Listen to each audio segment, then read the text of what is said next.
The composition of power in Nigeria is the executive, the legislative, and the judiciary. And the third arm of government is the last hope of the masses. And while talking about the third arm of government, we talk about the legal luminary. And today, I'm with one, I can even say, the biggest fish in the, particularly in this arm of government we are talking about.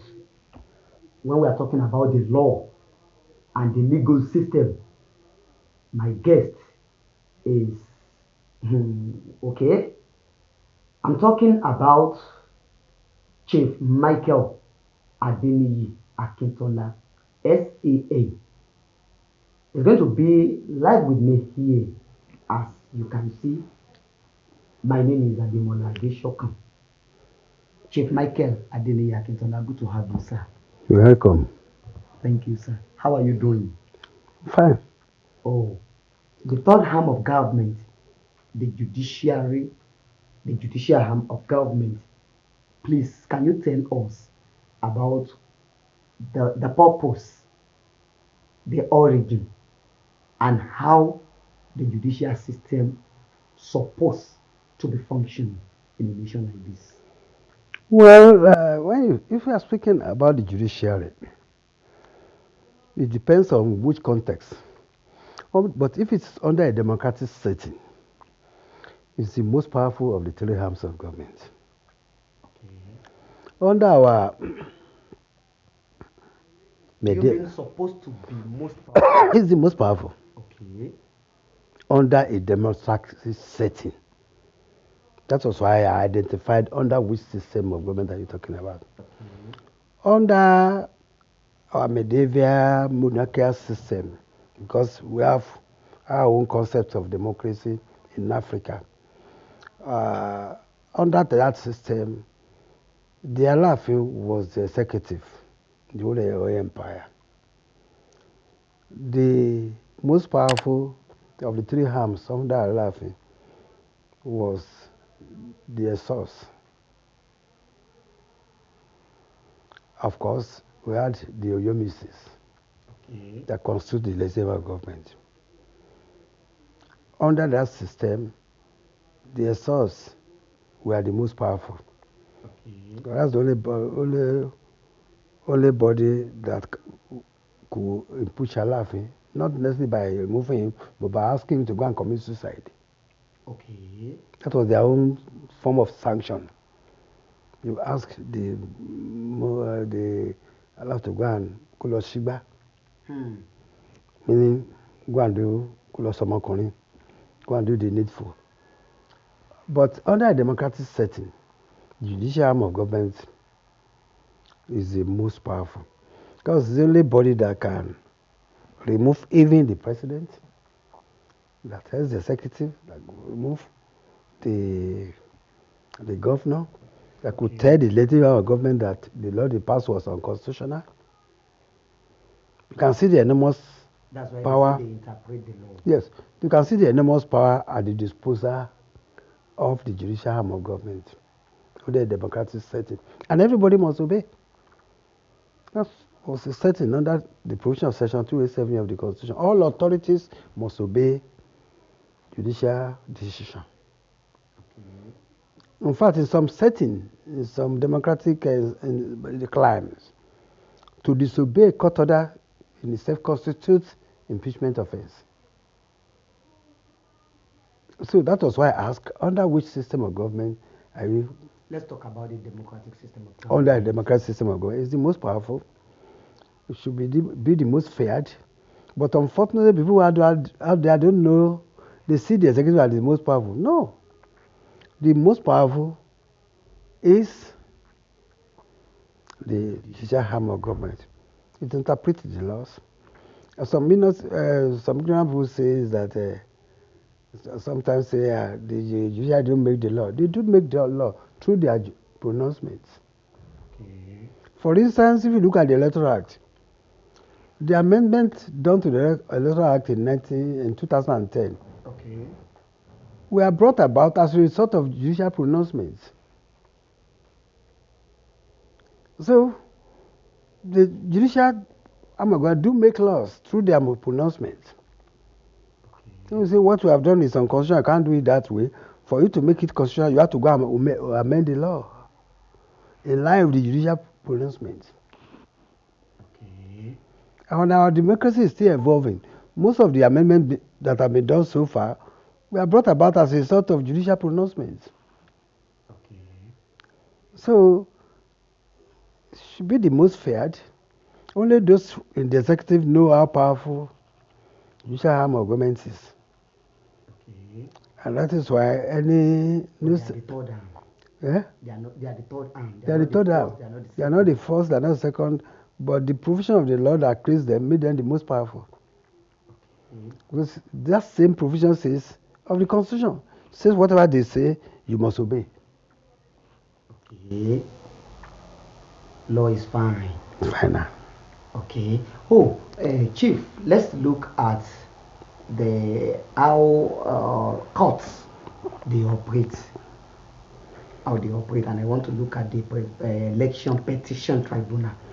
How they invest their power and how to make use of their power. Well, So I want to relate it with the last pronouncement that favors President Bola Tinubu. well, the Section 6 of the Constitution creates judicial arm of government. Okay. And first judicial powers in the judiciary. Whatever it says, you must obey. Apart from the provision of section, you have to read Section 6 of the Constitution alongside with Section 287. Whatever they say, you must obey. Whether you like it or not. And law is not about how you feel. It's not about your emotions. It's not about your sentiment. It's not about morality.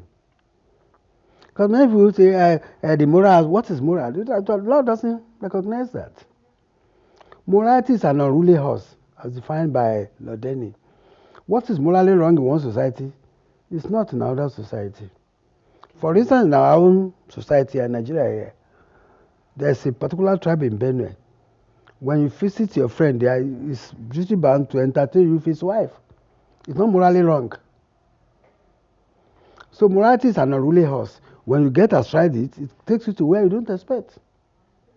Okay. So what is morally reprehensible in one society is welcome in another society. So law is law according to the law of the land. Our judicial system in Nigeria and in all the common law countries is acquisitorial in nature. It is the law as defined by the Constitution and by the statutes. Okay. So it is not about emotion, it's not about sentiment, it's not about morality, it's not about religion, it's not about tribe, it's about what the law says. Okay. So when people become so hysterical, emotional, we just look at them, what's he talking about? So when we are discussing law, it's not a question of you should have done it this. No. It is law as it is, not law as it should be. Okay. Law as it is. It's as it is, not law as it should be. Okay. If you want law to be in accordance with your whim and caprices, go to the legislature and amend the law to suit your whims and caprices. Do you think that is possible? That's why in a democratic society, law should be as it is, not law according to sentiment or emotion. Chief, the purpose of law to me is to get justice. Yes. It's justice according to the law. Okay, justice according it's justice to the law. According to the law of the land. Okay. Not justice according to your emotion. Not justice according to your feelings. Okay. Yes, I want us to look at the matter, particularly the election petition tribunal. Since 1999 till date, after the election, the other side that has been defeated, they always go to court. When matters go in their favor, they don't complain. It's only when they lose they start raising all sorts of or wholesome arguments. And they have the right to demand for justice. Yes, just it's not just according to their feelings, not just according to how they want it, but justice according to the law of the land. If they don't want that, go and change the law. It is justice according to the law of the land, not justice according to your feelings, not just according to my feelings, but justice according to the laws. It is what it is, not what ought to be. Chief, since 1999, like I said, no president has ever been unseated. Unseated, yes, not one. Never been unseated after the pronouncement and being certified by the INEC. It is not just 1999. Okay. Even since 1959. Okay. So I just want to take it from the time we are Fourth Republic. Fourth Republic. Incidentally, I'm privileged to have been involved in all the election procedures since 1999. Good. And you don't take things on the face value. You look at the law, setting up electoral panel or election petitions. What does it say? So when justice is given according to that law, and you are complaining, you take your complaint to the legislative arm of government, not to the judiciary. You don't expect the judiciary to interpret the law as against what it is. Okay. To suit your wishes as against what it should be. No. We've been trying to explain this because most of the complaints are bordered on ignorance, mischief, cheap blackmail, and what have you. And when you look at the people who are complaining, you discover that each time the law favors them, they applaud the judiciary. When it is otherwise, all the three political parties have been affected by judicial decisions, one way or the other. In some they win, in some they lose. They win some and they lose some. But some are still complaining. Okay. Even the Labour Party that had 2-3 petitions in their favor, they are complaining against the one that is against them. You see, that's the nature of Nigerian politicians for you.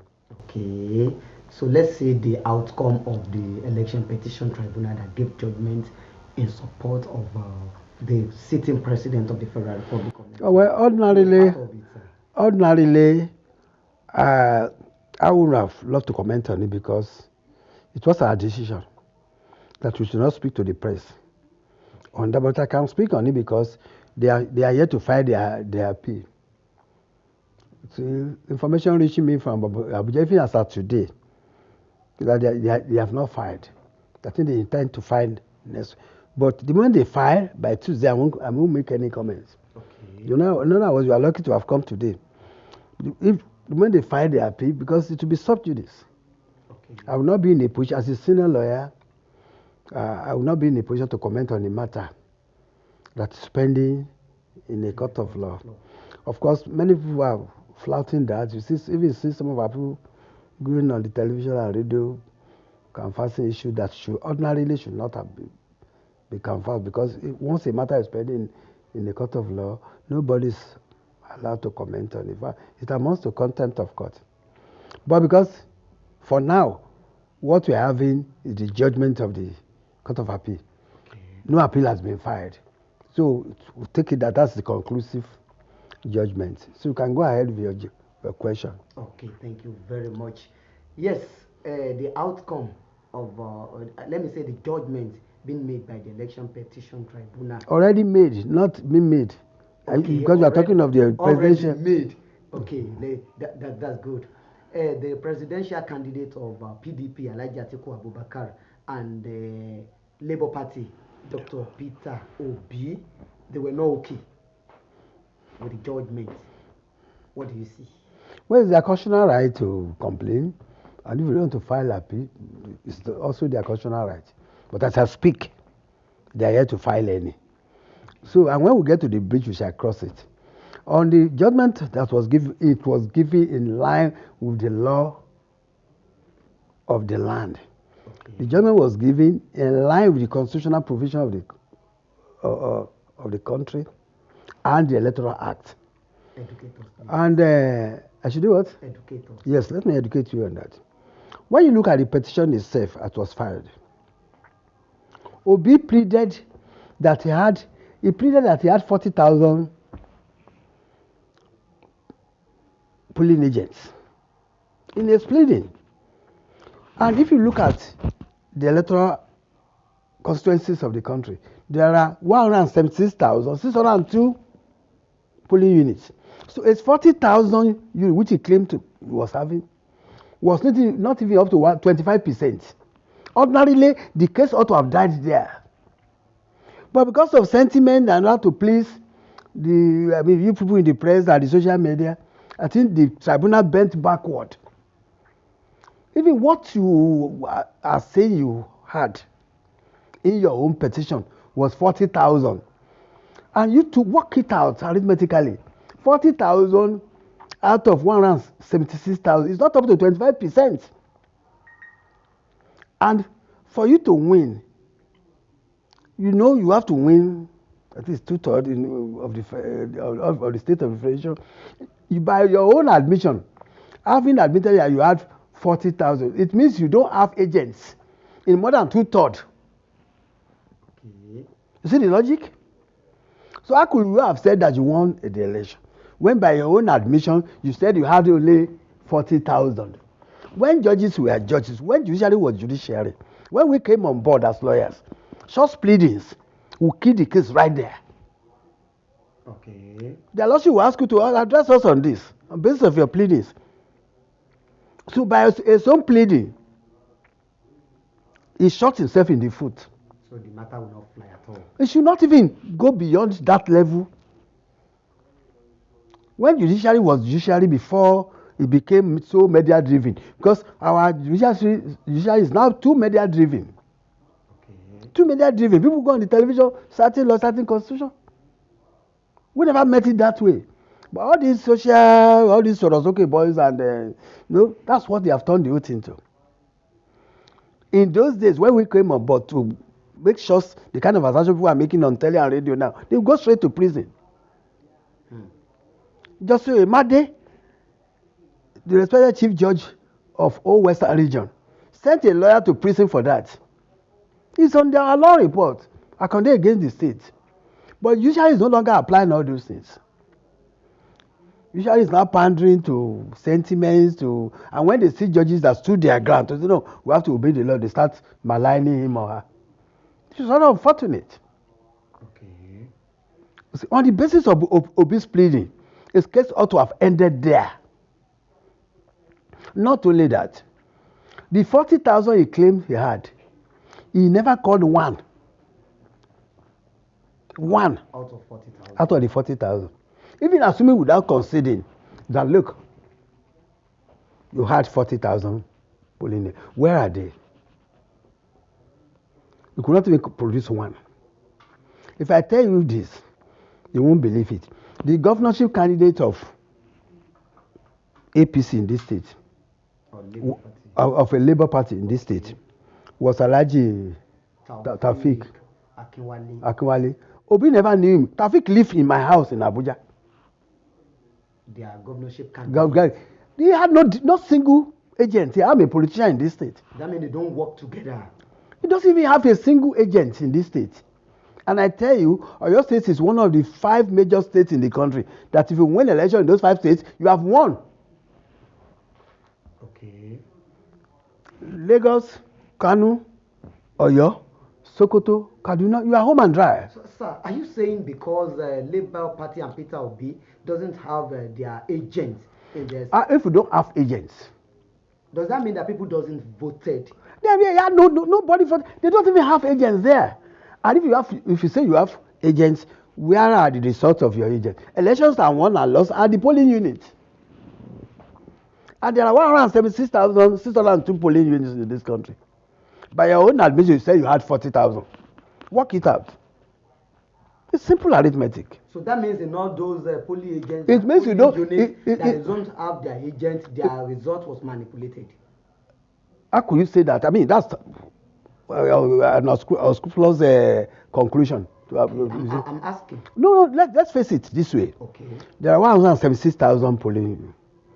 assuming you had your 40,000, Okay. deduct it from 176, it will remain 136. It's a very clear gap. Look at the gap. It means you don't have this even in 1/3, and if you have agents in 2/3, you will have 1 in 2/3 of the states, which is minimum of 25. Now, what you have, we're having with you, is not up to 1/3. He emphasized on the outcome of the result in Abuja, Federal Capital. Yeah, we are coming to that. Okay.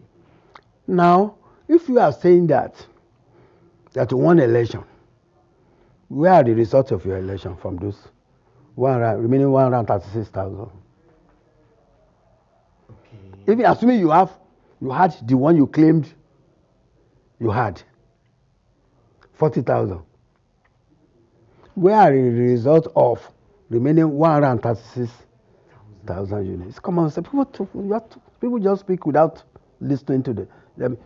No, these disco critics, they only listen to themselves. Okay. And many of them don't read.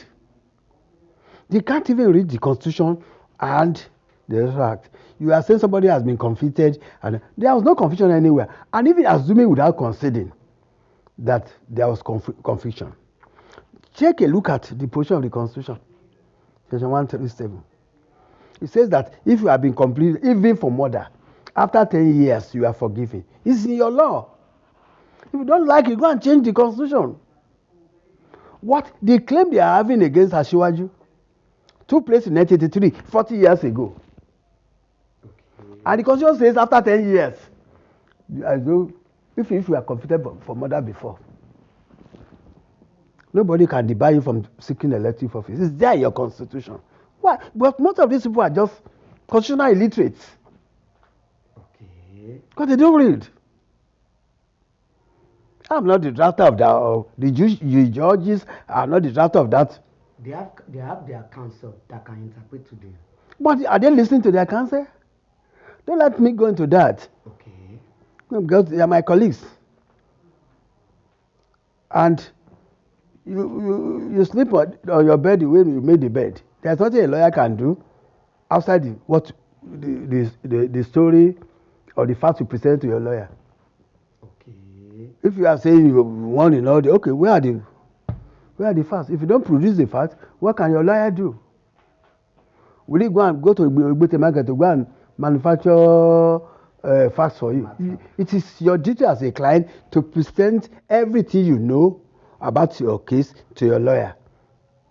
There are 3 people you don't lie to in the world. Don't lie to your lawyer. If you have gonorrhea and you go to your doctor and you are telling you had an headache, he'll be giving you wrong prescription and your own drugs. And you have committed murder, you don't go to your client and say it was an assault. You have to tell him the truth. Okay. He will not know how and where to bail you out. It is now the duty of your lawyer to, okay, you have committed murder. He will look at the mens rea and actus reus of the case. What were the motives? What motivated your commission of the crime? Is it provocation? Is it anger? Is it that you are suffering from delusion or medical impairment? It is the duty of your lawyer to look into that. But if you go out and told lies, then you find lies. And you find lies. I mean, you sleep on your bed the way you lay it.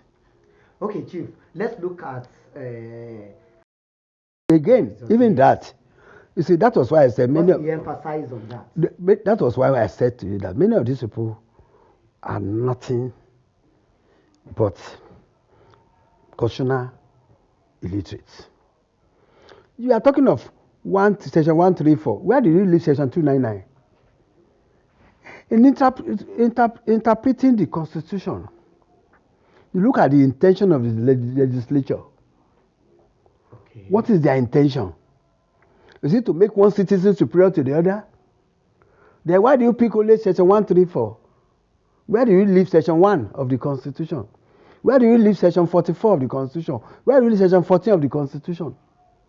You are talking about 134, 134. You have to read everything together holistically. But you will never hear them referring to those sections if they are not part of the constitution. Our constitution says every Nigerian is equal to another Nigerian.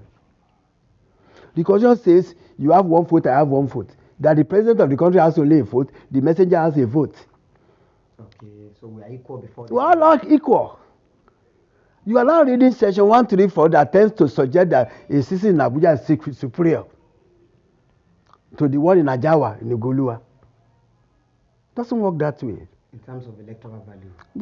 In terms of all of us are equal, not only in terms of electoral value. Under the Constitution of the Federal Republic of Nigeria, you commit a crime, you face the justice just like the messenger or the davo driver will face. We are all equal. There's the popular saying that nobody is above the law. The phrase is nobody. Underline it. So when people speak as if they have not been to school at all, you'll be looking at them. What are they talking about? How do you take just one section 134 of the Constitution out of context? When you are reading out of context, the Constitution says we have all subscribed to this law, that is the ground norm that binds all of us, that all of us are equal. Okay. And that has been interpreted in section 299. Okay, Chief, that means all this application Labour Party and Dr. Peter Obi is trying to fight never even... It can never fly. Even if I were a judge, okay, because I belong to the old school, I've been in practice for 37 years now. If I were a judge, this case will not last 1 month. Rule it out. Well, I'm saying that on the basis of the pleadings that he brought, it will have been settled within 1 week of the start of the trial. Okay, let's look at the... But they bent backward to accommodate him because of all this blackmail, social media, and what have you. But for a person like me, that was trained in the old school, no, I won't take it. When we came on board, they will tell you at the Court of Appeal here, the Uche Umos of this world, the MMA Combis, they say, can you address us on these pleadings? Look at paragraph so, and that's the defense. Tell us what you have to say. They will narrow down the issues. But these days, judges no longer narrow down issues because they feel that people will blackmail them. And that's the grounds we have against all the people the timorous soul that listen to social media and all these public sentiments and what have you. A judge is not expected to listen to sentiments. And that was exactly what the justices of the Court of Appeal demonstrated. It's not about sentiment. It's the law. If you don't like the position of the law, go to the parliament and change it. Okay. Let's look at Alhaji Atiku Abubakar's matter. In the case of Alhaji Atiku Abubakar, yes, granted he filed a veritable petition. Okay. As far as I'm concerned, before the justice of the Court of Appeal, his own petition was the only petition that worth listening to. Okay. Not OSE, but the other two, Labour and APM, don't even, if I were just sitting there, none of them will see the light of day after 1 week. By what I read, the law I know, the little knowledge I have, I will not countenance that. But in the case of Atiku Abubakar, he went, instead of attacking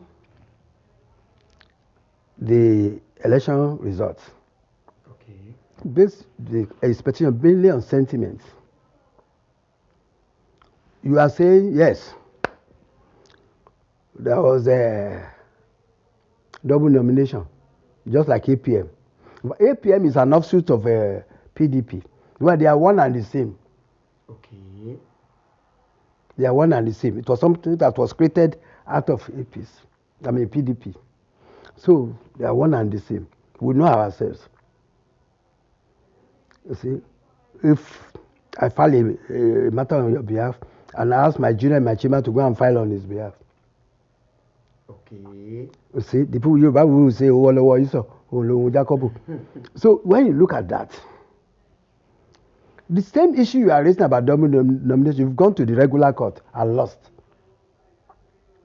And I want you to listen carefully to this. Okay, sir. We presented the judgments which were against them, both at the High Court, Court of Appeal, and Supreme Court. Oh, the issue ought to have been narrowed down on that. You have gone to court on this before, and you have lost. Why are you here? The justice should have said, narrow it down, address us on this. Of course, they claim to do that later in their judgment, but they should have wasted the time of the whole country, resources of the country, and the time of everybody. The issues, look, all the 4 issues listed by the parties have been, 3 of them have been thrown out by the apex court of the land. And Section 287 of the Constitution says everybody must obey the judgment. So why are we in the inferior court? Because Court of Appeal is inferior to Supreme Court. Okay. So what do you expect the Court of Appeal to do on an issue and a matter that has been determined by the Supreme Court, and if given judgment that's binding on everybody, judgment in rem is open to everybody, judgment that binds the whole world. When we say it's a judgment in rem, Supreme Court are giving judgment on that. Okay. Now, in the case of the so-called conviction, this country has done a letter to the United States under Tafawa Balogun in 2003. The US had replied, we pleaded audio and brought. In your own case, you are trying to bring in evidence which you didn't. The letter act says you must file your petition within 21 days. And everything, including what you intend to rely upon. Okay. You didn't do that in 21 days. After 43 or something days, now brought. Is already out of the time. You are out of time. We are saying, no, you can't bring in this. So where is the fault of the judges here? They have no fault. It is the law. And that was why we are saying it's justice according to the law. Not just according to how you feel. Not just according to your feeling or your emotion. We must draw a line of demarcation between emotion and sentiment. And we say something, we call something argumented argument is circumstantial, appeal to pity. It doesn't work in judicial system. Okay. Your Bible will say, both yes, could it change the position of the law? So that is the situation of. And the situation of this thing. Because and if they now go on appeal as they are threatening that they will go on Tuesday, good luck to them. They can't bring anything out of it because they can't change the position of the law. They can't change the position of the law. They cannot change the position of the law. If they want to change, they go back to Parliament, and that one is not automatic. It has to go through processes. First reading, second reading, you know it now. Public hearing and the rest of them. Okay, sir. Let's look at the Constitution, the Federal Republic of Nigeria Constitution, the one we are using in Nigeria today. Before you go, I think the bane of Nigerian society is that knowledgeable people are not taking part in politics in Nigeria. Okay. That has been the bane. If you look at the United States, I think between 69 and 73% of all their presidents have been lawyers. So also the United Kingdom. Check it out. Yes. Between 69 and 73% have been lawyers. So they understand the rudiments of democracy and the position of the law. But in this country, it's a country of anything goes, where the tail wags the dog. Because if you have knowledgeable people coming in, many of our colleagues are not interested. You check it out in the United States. You are either a lawyer, a former governor, or a senator, who are lawyers, or retired general. Check it out. But now, I think as lawyers and other knowledgeable people are having confidence to come into the fray and throw their hearts into the ring, maybe things will start changing. That has been the bane. And that's why you are having all this hullabaloo, all this noise. Because for those who know, who have the knowledge, they will not be making the kind of analysis. And I called a friend of mine, a columnist in the newspaper, and he wrote by the time I called him, I said, look, you're a friend. You should have consulted before you put your pen on me. Look at this position, look at that. Open it to him. Just as I'm explaining to you, and then read this. And I said, see the fallacy of your arguments. You didn't even bother to read the constitution. Don't even bother to read the You electoral like act. emphasizing on reading. Yes, no, people don't read. That's our major problem. They say on the social media, elections are not won on the social media. No matter your complaints, no matter your sentiment, people like me will not be convinced. Tell me what the law says. What is the book? That's what I will listen to. Okay. So the justices were perfectly in order. They were right. In fact, to me, they were even too magnanimous to the petitioners. They gave them too much time and too much long road. They should have finished the case within a week. And let them go to places where it's there. They are not the writer of the Constitution and the Electoral Act. So let's look at the Constitution, our Constitution. Yes. Do we need any amendment or what? Do we have something to do about this Constitution? Of course, Constitution balance. Well, no constitution is perfect anywhere in the world. Okay. Even in the United States, no constitution is perfect. Today, even in Texas, they want to break away. They are looking because they have the oil, and the state of California because they are rich. Texas produces oil, but not as rich as state of California because their own constitution are taking care of the issue of resource control. You can keep your oil, keep the proceeds, but if you pass, if a pipe, if just an inch of your pipe line passes through my land, you pay taxes. So say that have land mass like Oyo, Oyo State has the largest land mass in the entire southern part of the country. Even that Oyo State, if our land mass, we are just 1/3 of Niger State, the largest state in Nigeria. And Oyo State, the land mass of Oyo State is equivalent to that of the 5 eastern states. So if we apply that provision of the United States here, I from Oyo State, I will want you to have your resource control if you want to have it, because you are not going to drink your oil anyway. You are going to lay the pipe or bring a tanker to pass through my you pay taxes. And from there you get your I got my own money because I have more land. You see, the land is the greatest resources anybody can have, any country can have. Oyo State should be the richest if we apply that. You see, Sokoto, Niger, you have no business kicking against resource control. When we are the confab, that was my argument at the devolution committee. I said, look, you and I work. Look, let them have their resource control, but it must be universal. Your resource control must be universal. If you are going to have monopoly over your oil, so be it. But for every liter you sell in my state, you must pay tax. You see, for every revenue at the port Lagos, they must pay tax. Our fat must be taxed. If I'm generating, like Oyo State, in the Southwest alone generates 73% of all the fat being collected in this country. So let's have resource control of that too. Custom and excise duty, let's have resource control of it. The Southwest is the only state that has land mass and access to the sea in this country. Because people don't read, and that's the problem, that's the bane. You see, the Southwest that has access to the land. So we're supposed to be the richest. The richest. So we have no business envying rivers, data. No. We should be the richest.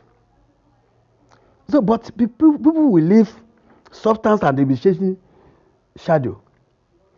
When we are the confab, that was where we broke up. Okay. Myself and Bongata, who was the chairman of the committee, Baba Adebanjo was there, I said, look, the Southwest is home and dry with your resource control, but it must be universal. It must include fat, it must include port charges, it must include custom and excise, it must include chase charges. They don't want it. You can't have your resource control. Why must you be demanding from me what you can't give to me? See, who goes to equity must come with clean hands. I'm from Oyo State, the largest, the state with largest land mass in the Southwest. I will be crazy to be opposing your resource control demand if the proper things are done. And I brought the Constitution of the United States. This is it. This is it. Read it. You see, Texas keep the money. It produces oil, but California charges taxes on every inch of the land. So it's fair enough. So But the that is- problem is that most of the time we push people who lack knowledge, who just have changed of university certificate without being articulate. Push them to the National Assembly. So that's our expected application. You see, that's the problem in Nigeria. So if we want, left to me, I would want changes in the constitution to reflect that. Okay. The point I've just made. Okay. Let us just lift that That's one of the aspect. lacuna. Let us just lift that aspect of the American Constitution and put it in our own. Those of you who have resource control, keep it. The North will be the richest. Because they have the landmass. Okay. So if the people there are knowledgeable enough, in fact, they will be the one to canvass for it. Sir, what does it take to, amend our constitution? It's very strict. Very, very strict. The last exercise, I was a consultant to National Assembly on that, and most of the suggestions were not, they never allowed those suggestions to fly because of these constraints. Because if all you need to do is just to have 13 states in the north opposing what you are saying, and that's the end of the proposal. Because must get 2/3. And that will be difficult. And they alone, not alone has 19 states. I can get you. Very strict. Okay. And the houses of the assembly too must approve. People must realize that Nigeria is not a nation, it's a country of many nationalities. Because people don't read, they don't appreciate this much. There are limitations to even constitutional rights. Every lawyer is taught sociology of law in the law school. You have the right, just like I have, to settle anywhere in the country. But can I go to Enugu and settle there and bring her to Lulu? I'm an Ibadan man. Lulu is very dear to me. It's part of our culture. Alakmasopa is very dear to me. But can I bring her to Lulu and say because I have constitutional rights? Or as it happened during the last election, when they brought Oro. Can you now enforce your constitutional right of say freedom of movement? Go out, jáde na kó lọ rí. People don't, because they don't read. Even some lawyers, they don't appreciate this fine point of law. That's what we call sociology of law. It's not strict. It's not something you put in a straight jacket. No, nothing is absolute. Not even no freedom is absolute. No freedom is absolute. No, freedom is not absolute. There are limitations. Okay. That was why when there was riot in Shagamu during the military over Oro, if you remember, if you're under the military, you must have respect for local milieux. Okay. You must have respect.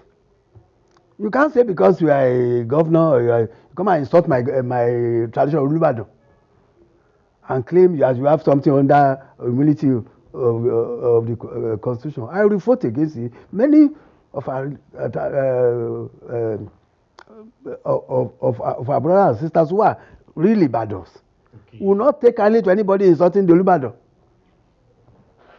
You can't say because you have constitutional right to talk to anybody. You insult Olubadan, I may not greet you again for life. Okay. So there is a social factor which our laws have come to appreciate. Oh, thank you. Oh, Chief Michael Adeniyi Akintola. People would like to know you more better. Can You have just mentioned my name. That's my name. That's your name, but people want to know you more deeper. Where? In what? Of Nigeria. Yes, beyond that, CON and all the rest of them. I'm still an Ibadan man. And I'm a village man, Arokonimi. And I made no pretension about it. I'm from a local government, from Omiadio, from a village called Ogunsami. Okay. For 10. I grew up in that village. I'm a traditionalist in a way because I believe in tradition. Okay. Forget it.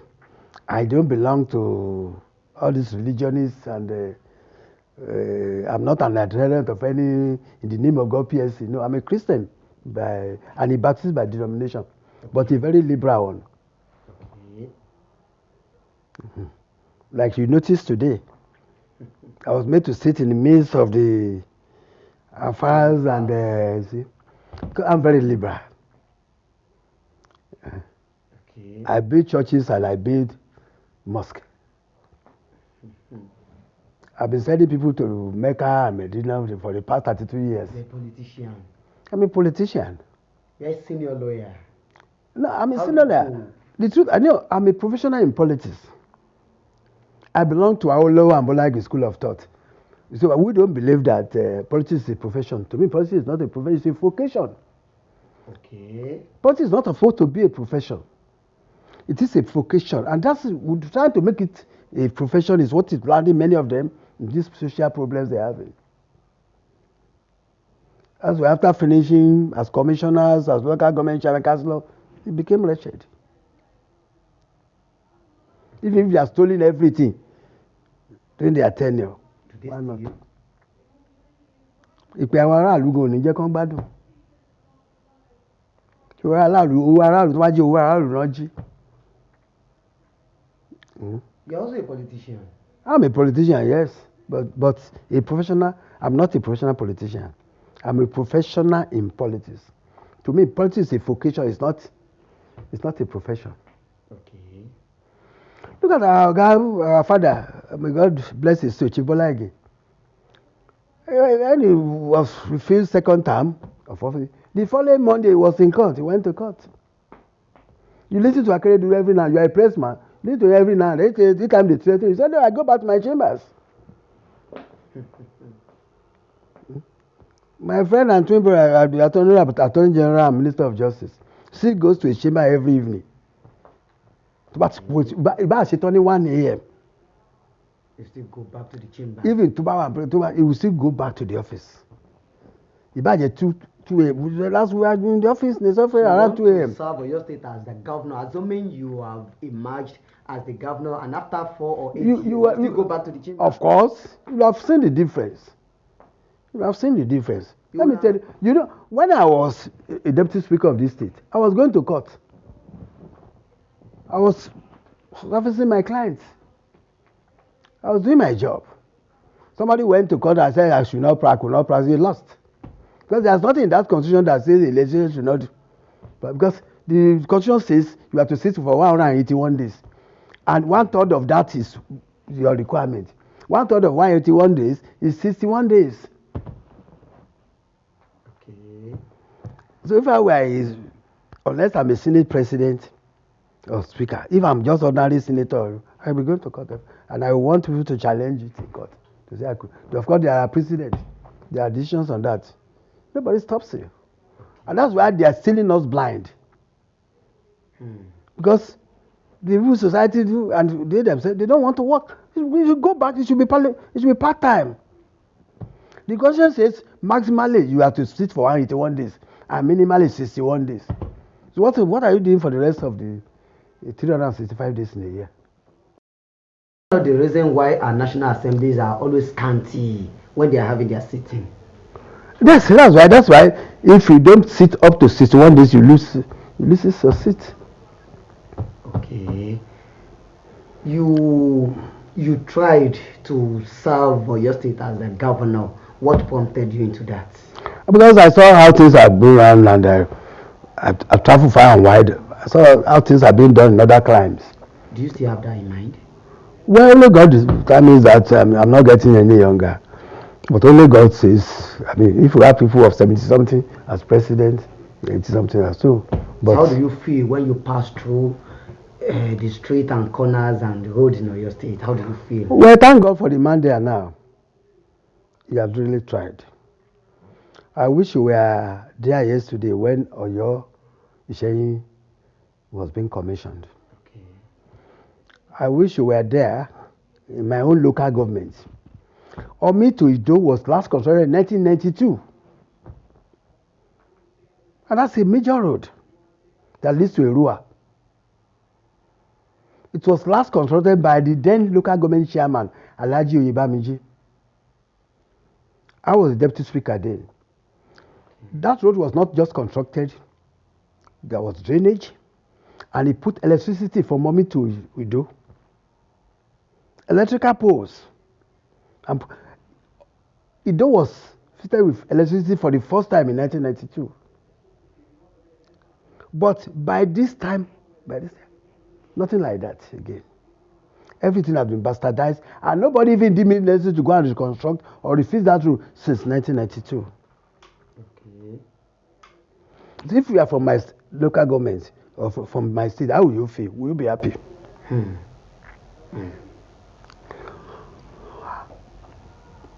Bakatari, the University of Meadu to Dugbe is the only road that is not dualized in the entire Oyo State capital. The only entry road that has not been dualized. If you take Iwo to Ibadan, it's dualized. For at least from Olodo. The governor is trying to dualize it again now to the boundary town at Papa. If you are coming from Lagos, as soon as you get to Ogumaki, you enter Ibadan land. From there to Papa, the boundary of this, about 92 kilometers.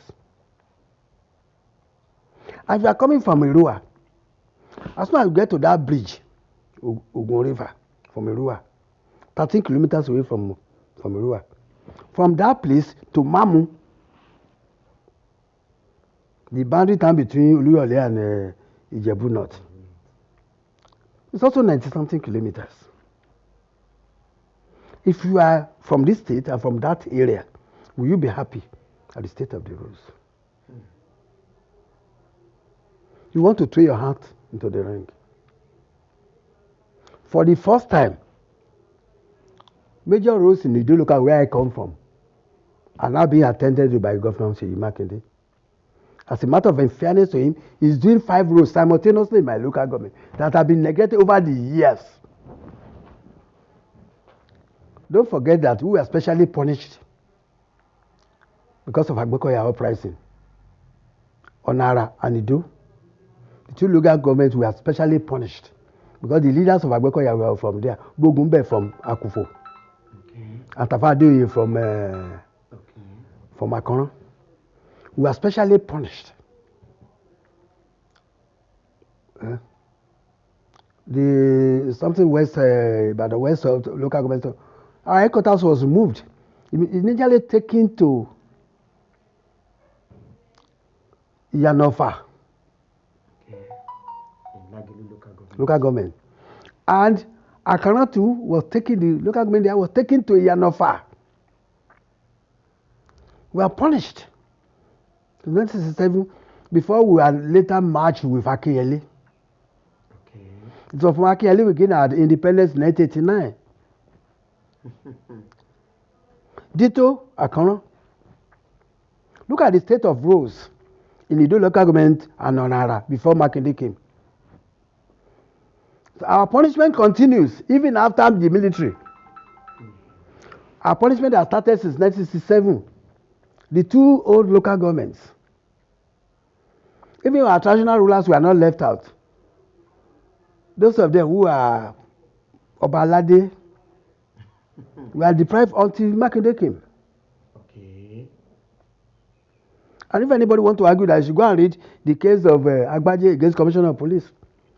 Okay. It was on Olomi for me. That was 1963.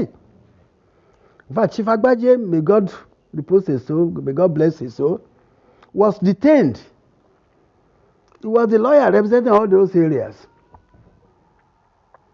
Because he too came from there, from Ido. Okay. So what I'm doing now in Ido is not novel. It's not something that was unexpected. It's not something that is new. Chief Agbaje had done that before. Chief Moji Agbaje, the front-line lawyer in Nigeria then. So it was not something novel. So I saw all this. How many people do appreciate the fact that Ido local government borders 10 local governments? Ido alone. 10 local governments. We are the largest local government in Oyo State. And that's the only area where who have land now. They move there to go because finally everybody relate it now. The last election that just went past. Okay. 72.3% of all the elections, Okay. all the vote cast, all belongs to Ibadan land.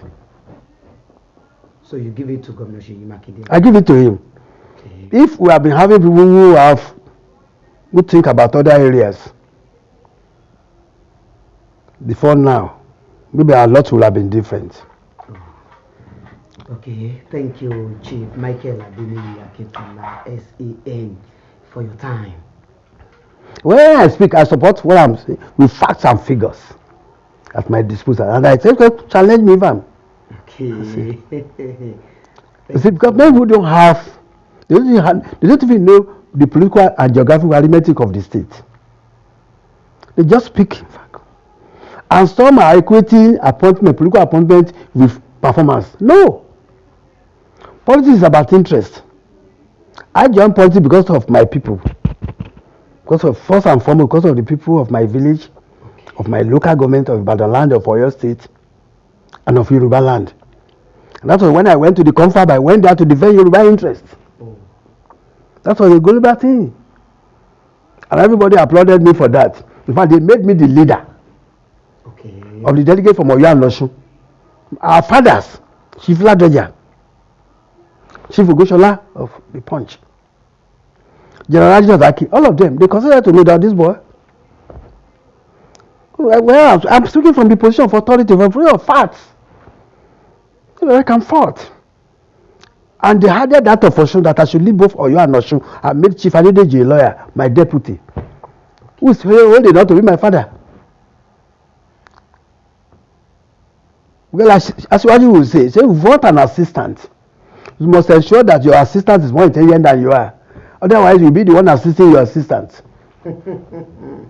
Okay. Yes, if you know the theory of Talilo, people are not saying about, so you end up grinding the pepper. So for any assistance that you will employ or engage, that you have to cross the T's and dot the I's for, you don't need such an assistant. Okay. But I must be more intelligent than you are. And that was why the life of Awolowo, Bolaige, surround themselves with, including Asiwaju.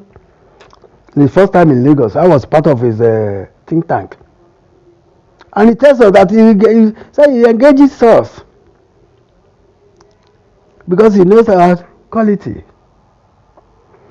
It's not about appointment, but most of our contemporaries equate they are getting appointment to performance. No. Okay. Oh, if you are made commissioner and you are from the same local government, okay, what? And we are not talking about the road in my local or the schools. You won't be happy. Oh yeah, what would that add to? Add anything to any value to me? Let me ask this question. President Bola Tinubu have spent first 100 days in office. Fantastic, man. Fantastic performance so far. Okay. Yes. You see his performance fantastic. Fantastic so far. I'm not saying that on the basis of that because I'm APC. No. Okay. You know me. If he's not doing it, I will say so. Okay. But he has done very well. Around that, we were all in this country. Somebody just left after 8 years. Everything was upside down. This man under 100 days. Your image that was so damaged because of debt of $600 million, which you are owing. And we are denying visas to enter some of those countries. Now, to fly out of this country today, you have to denominate your ticket in dollars. Okay. And we are still on that. No, we are trying to reverse that now. Under 100 days, you are just reverse the issue of visa to Dubai. Yes. Doesn't it deserve upload? Okay, but you are not looking at the issue of the fuel price now. Come on. It's not better for you. You don't seem to appreciate that many of us, including myself, okay, and you, we have been living beyond our means in this country. Don't you think so? Okay. The economists will tell you. I love that professor of economics that came on here. That look, what are they talking about? we have been living beyond our means. Ẹni tí ó yẹ kó gun mọ́tò kan ogun méjì Nàìjíríà yìí náà ni. Look at me. Mo lọ́fíìsì ń bí, mo ní lẹ́kọ̀ọ́, mo ní lé ń bí, mo ní lẹ́kọ̀ọ́. Mo ń ra dísù láti rọrùn bí mo ra dísù láti rọrùn nù. Ṣé mi ò kọjá yìí mi? Now, owó tí mo ń pa ń ta mo fún wa run ọ́fíìsì ń Ìbàdàn. Now you using good money to chase bad ones. Look at my house there. Sori mi pé ṣá tí mo fi kọ́ rí ilé ìgbà tí mo kọ́. I was not normal. Most of us are not normal, the so-called elites. We are not. Kọ́gbọ́n lára àwọn bàbá wa, look at àwọn bàbá wa uncle ìyá tó ń bring wa up. Ẹ wo lè wà tọkọ. Àwọn ọmọ olówó àbẹ̀ nísìn. Look at me, I've closed down my swimming pool. No try to, wo ọmọ tó tàtó wọ́n ti lọ, wọ́n ti relocate abroad. They are not here. Look at this my house, big as it is. Look at lawn tennis. In the last 15 years, mo racket down níbẹ̀. And then for run bí. Every 2 weeks, I have to change the bulbs in this compound. On the street light, I want to have 27,000 naira every 2 weeks. Ṣé mo normal? You see, many of us are not, and we don't want to appreciate that. In Nigeria, mo ti bi táwọn ètè máa ń jí nǹkan tán need. Wọ́n á kọ́lé tán need. Wọ́n á mọ́tò tán need. Peers influence, societal influence. We don't read. Òyìnbó òun yẹn ní tó ṣerú ẹ̀. Jet mélòó ni kúrúkú ẹ̀ ti ń jẹ́ this Richard man. Are you talking about Bill Gates? Or Bill Gates. Okay. How many jet has this? Dangote orí ìṣẹ́pọ̀ náà sọ pé olórí wọn ò pè tẹ́lẹ̀ ilé ìwé nílò ìyàfẹ́ rent kó máa ro gbà. Ọkọ̀ máa ti Nàìjíríà ló wá lọ sí akọ́lé sí UK US àti ilé pa máa bọ̀ Nàìjíríà. Status ìbí náà ní ilé London ìbí náà ní ilé America status symbol tí ò had any value to the society. Owó tán yẹ kán fi dáṣẹ́ sílẹ̀ wọ́n á máa fi ẹlòmíì tax tó san lórí property ẹ̀ ní London ó tán gbogbo ìṣẹ́ tó ṣe wọn lágbólé wọn gbúrò Ìbàdàn. Because of status symbol. But we are getting back to our senses now. We are getting back. No, ọyọ́ ní kìlọ̀ fún nítòbí. Ọyọ́ tí ń kìlọ̀ fún wa báyìí. Èèyàn tó ń gba 50,000 naira lóṣù tó ní mọ́tò torí ẹ̀ pé. Báwo ló fẹ́ rán ẹ̀? So how about the poorest of the poor? That's it. Torí pé àyè elite ìyó àtẹ̀mí náà àwa náà non copy non wò. If we set good standard, they will follow. Nigerians are reasonable people. TINUBU is trying to set a good standard. Yes, our country over 8 trillion. Ọdọọdún wọn fi wọn dáwọ́ yàrá pátápò. Ó wà gbé èèyàn wọ́n máa lọ tepo wa. Èló náà rẹ pé Republic of Benin bí. Mo ṣe ń bá yín sọ̀rọ̀ yìí £1.50 ní lítà epo kan ní London. Ẹ̀mọ̀ tí yẹn jẹ́ ẹ̀mọ̀ tí pan kan jẹ́ ń sìn. Ṣé gẹ́tẹ̀? A pound is now 1,250. As at yesterday, dollar is $950. Ní USDC, mo ṣe ń bá yín sọ̀rọ̀ $2.40 ní Texas. Texas dẹ̀ ń produce epo, àwọn náà ló ń gbé epo. Ẹ convert ẹ̀ sí náírà, kò síbi tí epo ti cheap to Nigeria anywhere in the world. Not even Qatar. Not even Dubai. But bí a ṣe lówó tiwa, ló yàtọ̀. Àwọn máa yé rẹrùn fáwọn èèyàn wọn. Okay. Ṣé gẹ́tẹ̀? Transportation, everything wa, but they are not cheap. Ṣé gẹ́tẹ̀? Ó lè táwọn underground train tẹ́lẹ̀ in London, ó lè táwọn wọ̀ ń sìn. But their government cater for their welfare. To ṣẹlẹ̀ nìyẹn. Àwọn ọ̀nà taxi náà sọ. Let me tell you, when you are saying that, èmi lẹ́yìn sàn tax ìlú ni mò ń san. Even nearby Lagos here, ẹ̀mọ̀ ìtọ́ sọ lórí ilé kọ̀ọ̀kan tí wà ní GRA, ní Kẹjà GRA, ní Lekki, ní VGC, ní Banana Island, ní Ìkòyí. Ẹ tẹ́ bá sọ lórí property kọ̀ọ̀kan. Tí n bá nínú ilé yìí ní London mo kẹ́ran, àmì ní Lẹ́kọ̀ọ́. Tax tó máa wọ̀n fún mi kò kí ń ṣe kékeré, ìlú mò ń san bí. Àwọn tó mo sọ fún former president ASU àjọ àríwí tẹ́lẹ̀ ìjọ kan máa sọ mo nílò as a lecturer, kí ni tax regime ẹ? As a senior advocate of Nigeria, I know my tax regime in London is 45% of my earnings. Lágbé ẹ̀ wọ́n gba 2,000 bẹ́ẹ̀ wọ́n gba èló náà sí ló sàn àṣọ. Kí ló ṣe tẹ́ ẹ̀ bèrè àwọn ọmọ yín tó wà lọ́hùn? Èló náà lè save. Ọmọ kan ṣe ìjápa lọ́fíìsì mi lẹ́kọ̀ọ́ 5 months ago. Nígbà tó wà ń bí, ó ń gbélé ọ̀fẹ́ ń bí. Mọ́tò ọ̀fẹ́. Ọ̀pọ̀ sálárì tó ń gbà tó ń kàn. Wọ́n tún wá jápa. Lọ́hùn yẹn sì kò sí ilé ọ̀fẹ́. Kò sí mọ́tò ọ̀fẹ́. He has to pay for everything. He has to pay for everything. Atẹ́kọ̀ọ́ tó fẹ́ sí wọ́n lè sọ pé kó sanwó ẹ̀. Wọ́n á bẹ̀rẹ̀ ìwé èlò ló ti save láti 5 months. Ó ní kí ló jẹ́ bẹ́ẹ̀. Òun ò tí balance dátijọ́ kan lékejì. So are you saying Nigeria is even more better to live than traveling abroad? Àràǹdà àtùkùn bí ìbàdí ojú sẹ̀, try it, japa kárí. We are telling you what is obtainable. I live there. I mean, we go there and see what's happening there. We do businesses there. Mo lọ ṣe mátà lọ́hùn-ún. Nígbà tó ń yọ 45% wọ́n kọ́ yọ ọ́nù earnings mi. Mo ṣètò wá san VAT 22%. Our VAT here is 7%. Our VAT here. Ẹyẹ bèrè pé lè náà sọ ní VAT in South Africa.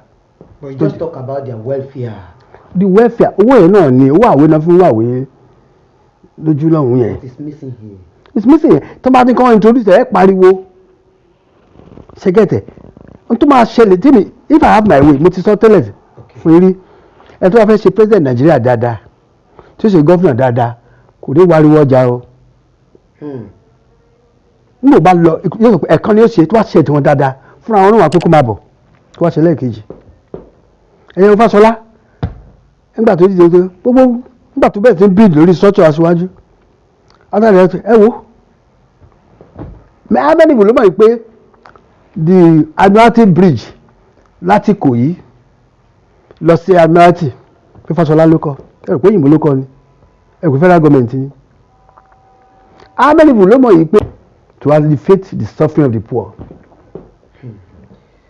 Thank you for being part of this. So many of you are not ready for good governance. That's what I'm pariwo. So better kẹ́ tètè face music yẹn sìn. Kókó àdójọ kẹ́ má tiẹ̀ lé. Jẹ́ yìí mọ̀ pé Indonesia wọ́n lépo náà. Ó dé state tí wọ́n rí kọ́ bàbá ní báǹkì wọn. Wà ló báǹkì oyin lè gbà. Nígbà tí economy wọn collapse, ìyẹn ní aṣíwájú ń try láti avoid. Okay. Ó dé state jẹ́ pé ní Indonesia àwọn tó ló ń báǹkì tó ní foreign exchange wọn lè gbà. Because owó wọn ni gọ́ọ̀mẹ̀ntì láti máa fi cushion tí wọ́n lò ẹ má jẹ́ kọ́rọ̀ wá débi pé ẹ̀ẹ́dì lè lọ báǹkì gba wọn kọ̀bọ̀ ní owó tẹ níbẹ̀ ibi tẹ̀ ń bá lọ nìyẹn catastrophe yẹn ni aṣíwájú ń try láti save you from. The man was just trying to save you people from yourself but we are the problem, you and I. So you see him as Messiah for Nigeria? Of course, yes. Nobody who is ready to look straight in the eyes and say, look, I'm just going to take this hard decision. Kò wọ́pọ̀ now. So what message do you have for Nigerians? It's to be patient and face the reality of the moment. Nǹkan kò fọ́nì rárá. Kò fọ́nì rárá. Kò fọ́nì rárá. Okay. Tá bá fẹ́ kó wọ́ọ̀sì jù báyìí lọ. Aláti fọwọ́sowọ́pọ̀ pẹ̀lú ìjọba tó wà ń ta. To make sure pé kò jù báyìí lọ.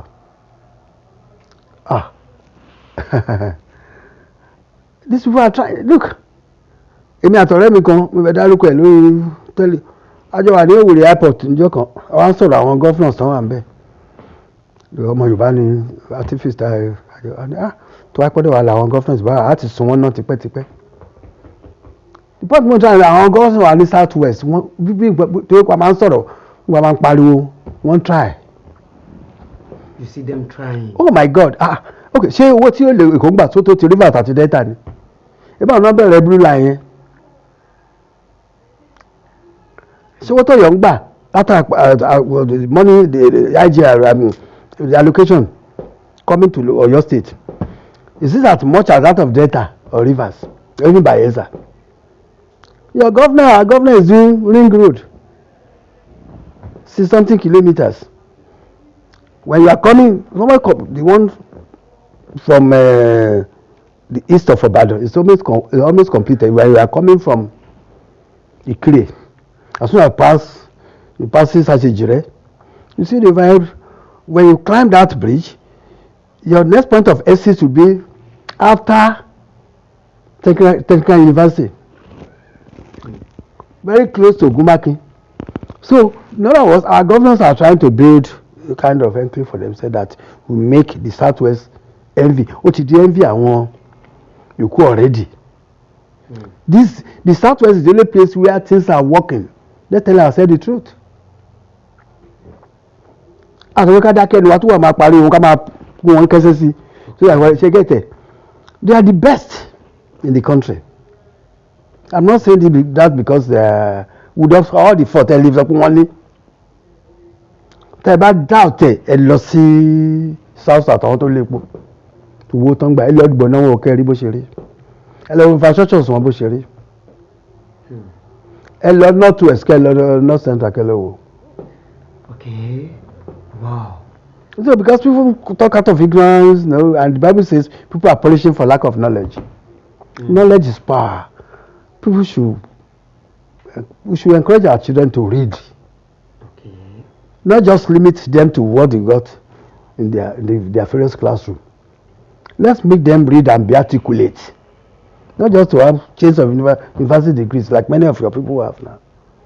That they cannot even construct simple sentences in English language. People must.